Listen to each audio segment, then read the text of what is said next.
Our next guest grew up with a unique perspective on what it means to be an American, and he's written a book about it. His name is Rafael Agustin. He moved here from Ecuador to Southern California when he was 7. What he did not know is that his family was carrying a secret. And it wasn't until he was in high school that Agustin learned the truth that he and his parents were undocumented. Eventually, he was able to get U.S. citizenship and went on to write for the hit show Jane the Virgin. And in his memoir, Illegally Yours, you didn't really sign emails that way, did you? Agustin documents his American journey, and Rafael joins us now. Good morning. Thank you for being here. Thank you for having me. It would be your sense of humor and completely hilarious to sign emails that way. Don't think I didn't. The book, the book opens with I think, an anecdote that illustrates the absurdity, I think, of the sort of lines in the sand and rules about who can cross and who can't. But I actually want to start with the moment you found out your family's secret. You were trying to get a driver's license. I was. Pick it up. So, I mean, essentially the big secret is I grew up undocumented and I didn't know it. Like, my mom tried to shelter me from this harsh reality. So I grew up watching Friends and you know, watching Saved by the Bell like everyone else, and I discover I'm undocumented. And I don't know how to react to it because there's no episode of Saved by the Bell where Zach gets deported. That doesn't resolve that one, yeah. So my all-American life came crashing down on me as I discovered the truth of our legality. My mom sheltered me from that, and I thank her for it because it allowed me to grow up a oblivious, all-American kid. Go ahead. Well, I was gonna say, why did you then eventually decide to get to the point where, you know what, I'm gonna write it down? Well, honestly, I wanted to tell my parents' journey to this country. I mean, we don't get to hear these stories in our media, in our film, in our TV, in our books. Because your parents are doctors, both of them. My dad is a pediatric surgeon who came to this country to work at a car wash. My mother is an anesthesiologist who came to work at a Kmart.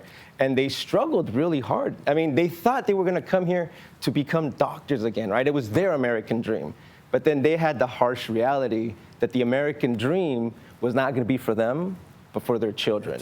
And it's a harsh reality that a lot of immigrants in the United States have to come to face with. I know, but I think of you as this little boy, Rafael. You're watching Disney cartoons, DC Comics. You wore your Batman costume all around town all the time. Everywhere. You wanted to do it. At 9 years old, there's a little girl, Erin, is your first girlfriend. Tony, there's that funny part in the book where she leans in and you think, is she trying to smell my shirt? No, she's trying to give you a kiss. It was funny the way you wrote it. But I mean, you. But also at that age, I'm like, what does it mean to be someone's boyfriend? Does that mean I have to have extra chores? I didn't know. I was a little scared. But you're watching Saved by the Bell and you think, I want to be Zach. Yes. And then later on, you see Ricky Martin and you go, aha, I want to be that guy. Talk about the difference between the two for you. So as a first-generation American, I didn't have a how-to guy, right? I didn't know how to be American. So I would watch and was like, okay, Saved by the Bell. I want to stop living in this ghetto Hispanic barrio, and I want West Covina High School, where I grew up, to be like Bayside High. Yeah. Bayside High. So then everything Zach did, and every episode, I tried it on for size. I mean, he's gonna run for class president, I'm gonna run for class president. He's gonna join a band, I'm gonna join a band. Yeah. But then the late 90s come around and the Latin explosion hit.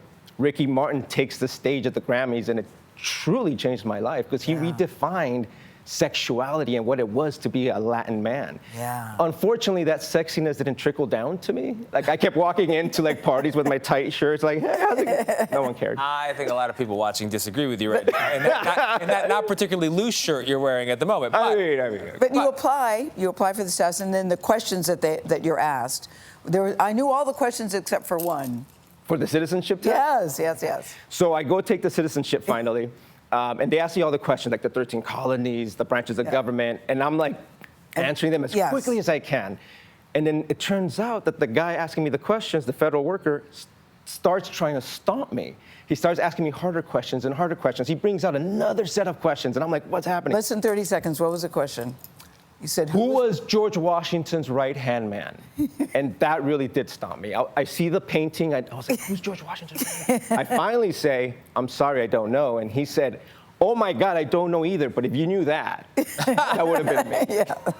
That's great. Rafael, you say these stories are not being told, but you are now in a position actually to tell these stories, and you've told it very well. Thank you very much for being here. The book is Illegally Yours. It is out right now wherever you buy your books. Yeah.